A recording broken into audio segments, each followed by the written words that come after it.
नमस्कार। मैं डॉक्टर जयंती आप सबका अपने YouTube चैनल जया लिटरेचर में बहुत बहुत स्वागत करती हूँ। आज मैं आपके लिए कहानी लेकर आई हूँ जिसका शीर्षक है ज़िंदगी ज़िंदा दिली का नाम है। तो चलिए सुनिए कहानी। ज़िंदगी ज़िंदा दिली का नाम है। कानपुर का रेलवे स्टेशन यात्रियों से खचाखच भरा हुआ था। मैं अपने बड़े बेटे से, जो कि कानपुर के एक इंजीनियरिंग कॉलेज के अंतिम वर्ष में था, मिलकर लौट रहा था। आम्रपाली ट्रेन के पहिए प्लेटफार्म को छू चुके थे और अब लगभग रेंग से रहे थे। मैं S6 डिब्बे पर अपनी नज़रें गड़ाए था। वह डिब्बा मेरी आँखों के सामने से जैसे मुझे चिढ़ाता हुआ लगभग 25-30 मीटर आगे सरक गया, मानो कह रहा हो कि अब मुझे जल्दी से छूकर दिखाओ। मैं उसकी चुनौती बर्दाश्त नहीं कर सका और भीड़ को ठेलता, अपनी जगह बनाता बेतहाशा दौड़ने लगा और अगले 1 मिनट में ही मैंने S6 के दरवाजे को छू लिया और उसे ज़ोर से थामकर डिब्बे में चढ़ गया और सीट नंबर 46 लोअर को ढूंढकर उस पर अपना सामान रख दिया। तेज़ी से दौड़ने के कारण मेरी सांस फूल रही थी, जैसा अक्सर ऐसे मौके पर होता है। भारतीय रेल में ठीक ठाक और सुरक्षित अपनी सीट पर पहुंचना किसी जंग जीतने से कम नहीं होता इस उम्र में। अरे, उम्र तो बताना भूल ही गया था। उम्र मेरी लगभग 50 की थी। जब सांसों की रफ्तार थोड़ी थमी तो मेरी नज़र अपने सामने की बर्थ की ओर उठ गई। मुझसे 5-6 साल बड़े होंगे वे बुजुर्ग, पर चेहरे को देखकर लगता था जैसे वे 60 पार कर चुके हों। न जाने क्यों उन्हें देखकर मेरे हाथ स्वतः जुड़ गए।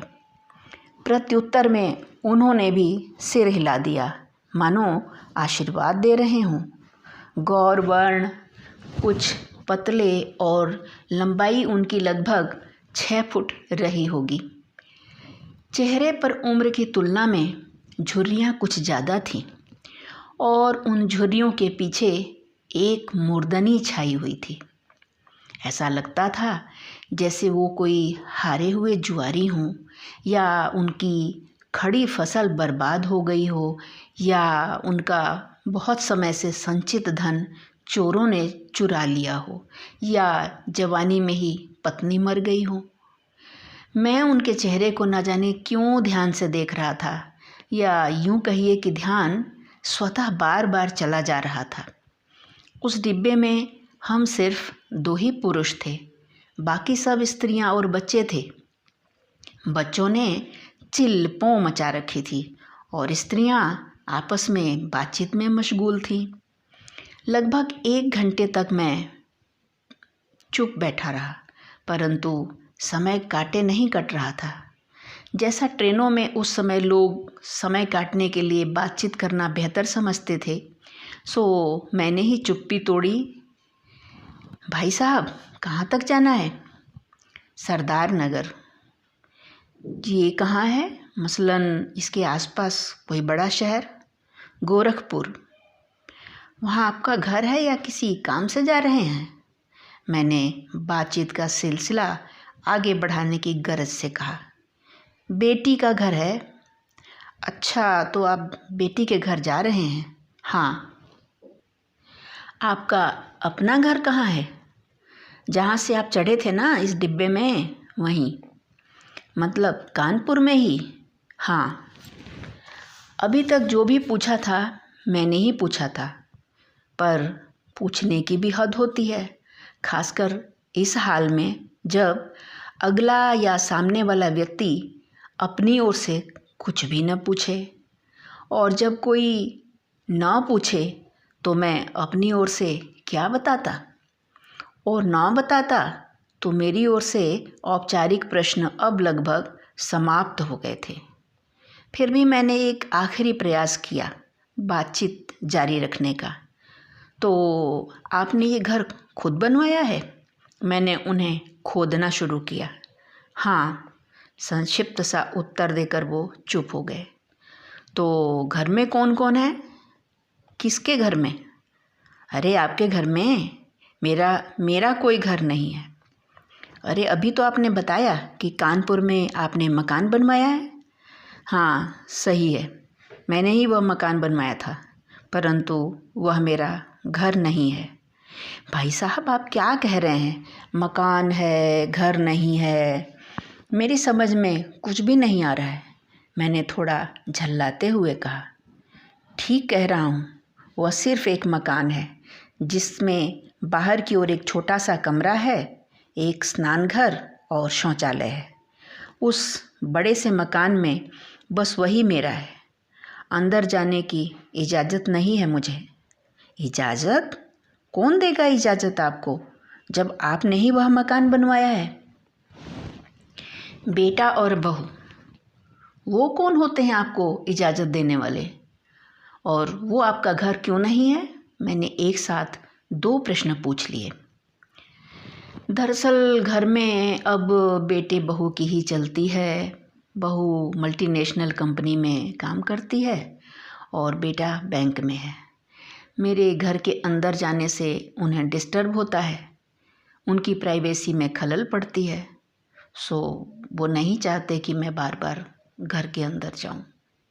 इस बार उन्होंने थोड़ा मुंह खोला। ओह, मैंने दीर्घ निश्वास छोड़ा। तो आप घर में किसी काम से भी नहीं जाते?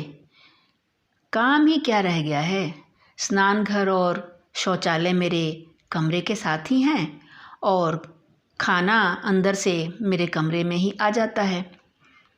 आपके बेटे को भी यह पसंद है कि आप घर के अंदर ना जाएं, उनके बीच में ना बैठें? तनिक आत्मीयता से मैंने पूछा। अजी वही ठीक होता तो ऐसी नौबत क्यों आती? क्या वह शादी से पहले से ही ऐसे थे या शादी के बाद कुछ बदल गए हैं? मैंने धीरे से पूछा। अजी शादी से पहले तो वो इतना अच्छा था कि पूछिए मत। मेरी सारी बात मानता था, सारे दिन पापा पापा करता रहता था, हर काम मुझसे पूछकर राय लेकर ही करता था। बस आजकल ही ऐसा हो गया है। जी, घोर कलयुग आ गया है। आजकल के लड़के माता पिता को बस अपने मतलब निकलने तक तवज्जो देते हैं। जी यही बात है। तुलसीदास जी ने तो सैकड़ों वर्षों पहले ही कह दिया था कि सुत मानहि मातु पिता तब लों, अबला नन दीख नहीं जब लों। और वो इन चौपाइयों को दोबारा धीरे धीरे गुनगुनाने लगे। सहसा वो चुप हो गए और आंखें बंद कर लीं। आंसुओं की धार उनकी आंखों से अविरल बही जा रही थी। मैंने अनजाने में ही उनकी दुखती रग को छू लिया था, जिसके लिए मुझे मन ही मन अफसोस हो रहा था।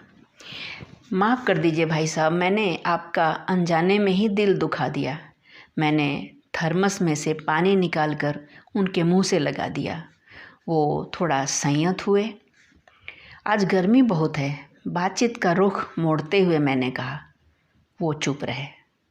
अंदर से वो बहुत भरे हुए थे और अब उनके मन की पीड़ा का बांध टूट चुका था। बोले, जब से पत्नी मरी है मैं तो बिल्कुल अकेला हो गया हूँ। वो थी तो हम दोनों अपने दुख बोल बतिया कर आपस में बांट लेते थे। कभी लड़ झगड़ भी लेते थे, कभी हंस बोल भी। समय आराम से कट रहा था, परंतु अब तो खुद से ही बातें कर लेता हूँ, प्रश्न भी खुद कर लेता हूँ और उत्तर भी खुद ही दे देता हूँ।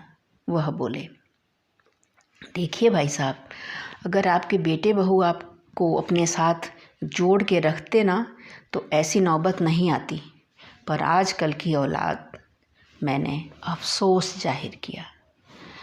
जी ऐसी औलादें ना होती तो आज इतने वृद्धाश्रम ना खुलते।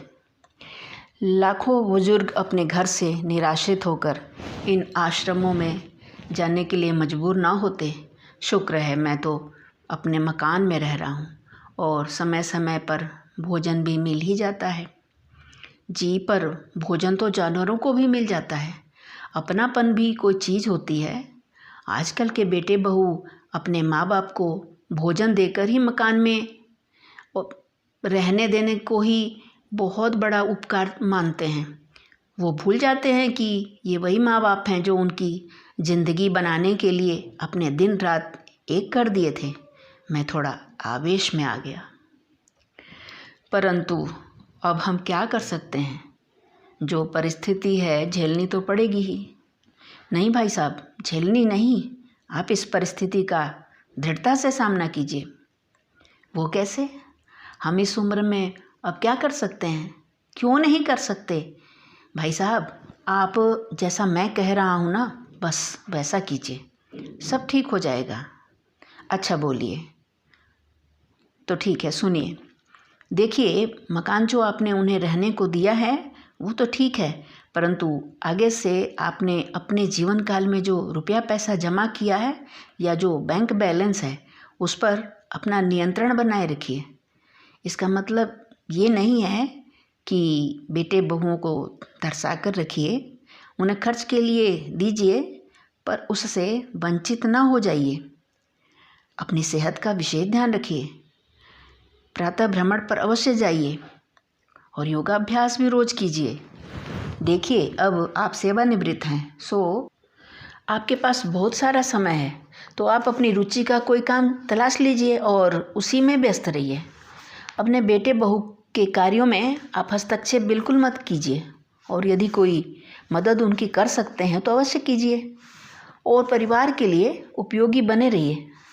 इस प्रकार जीवन के अंतिम क्षणों तक भी कर्म में लगे रहिए। और वो कहा है ना ईशावास्य उपनिषद में कि कुर्वन्नेवेह कर्माणि जिजीविषेत शतम समा, मतलब कर्म को करते हुए ही 100 वर्षों तक जीने की इच्छा करें। तो आप भी ऐसा ही करिए और देखिए आपका जीवन कैसे बदल जाता है। वो ध्यान से सुन रहे थे और उनकी झुर्रियों के अंदर से भी त्वचा एक विशेष आभा के साथ चमकने लगी थी। मेरा स्टेशन आने वाला था, सो मैंने अपना बैग अपने कंधे से लटका लिया। डिब्बे से बाहर निकलते ही एक शेर याद आ गया था, सो मैंने उनके सुपुर्द कर दिया। जिंदगी जिंदा दिली का नाम है, मुर्दे दिल क्या खाक जिया करते हैं। वो सहसा खड़े हो गए और उन्होंने मेरा हाथ जोर से थाम लिया। इस समय उनकी आंखों में अपनत्व और आशा के आंसू थे। उन आँखों को आज तक मैं भूल नहीं पाया हूँ। स्टेशन आ चुका था और मैं अपना बैग थामे गुनगुनाता हुआ उतर रहा था। जिंदगी जिंदा दिली का नाम है। धन्यवाद। Thank you so much.